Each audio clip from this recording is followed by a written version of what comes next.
Hello বন্ধুরা, imagine blog 360 এ আপনাদের সবাইকে স্বাগতম।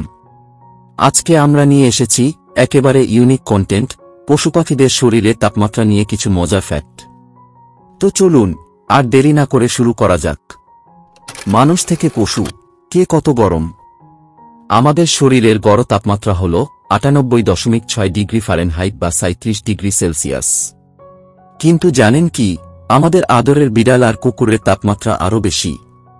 বিড়াল একেবারে রিয়াল স্টাইল, তাপমাত্রা থাকে 100.5 ডিগ্রি ফারেনহাইট থেকে 102.5 ডিগ্রি ফারেনহাইট।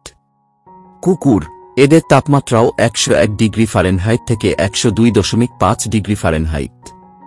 একটু বেশি গরম, তাই না? গরু আর ঘোড়া কতটা ঠান্ডা?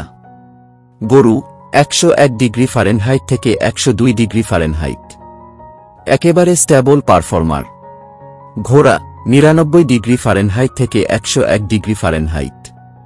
ভাবুন তো, দৌড়ানোর পরও কত কুল থাকে।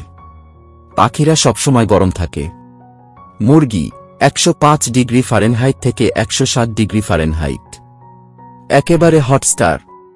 কবুতর 105 ডিগ্রি ফারেনহাইট থেকে 106 ডিগ্রি ফারেনহাইট। ওদের তো উঠতেই হবে, তাই গরম থাকা লাগে। রাজহাঁস 107 ডিগ্রি ফারেনহাইট থেকে 108 ডিগ্রি ফারেনহাইট। এ যেন প্রকৃতির হিটার মেশিন।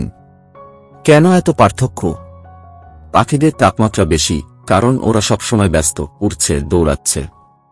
আর মেটাবলিজমও বেশি, তাই শরীর গরম রাখতে হয়। পশুদের ক্ষেত্রে পরিবেশ আর কাজের ধরন অনুযায়ী তাপমাত্রা ভিন্ন হতে পারে। বন্ধুরা, আপনাদের পছন্দের কোনো পশু বা পাখি থাকলে আমাদের কমেন্টে জানাতে ভুলবেন না। ইমাজিন ব্লগ 360 এর এই অ্যাডভেঞ্চার যদি ভালো লেগে থাকে তাহলে লাইক দিন, শেয়ার করুন আর অবশ্যই সাবস্ক্রাইব করুন। পরের বার আরও মজার কিছু নিয়ে ফিরব। ততক্ষণ পর্যন্ত প্রকৃতি আর প্রাণীদের রহস্য উপভোগ করুন। ধন্যবাদ।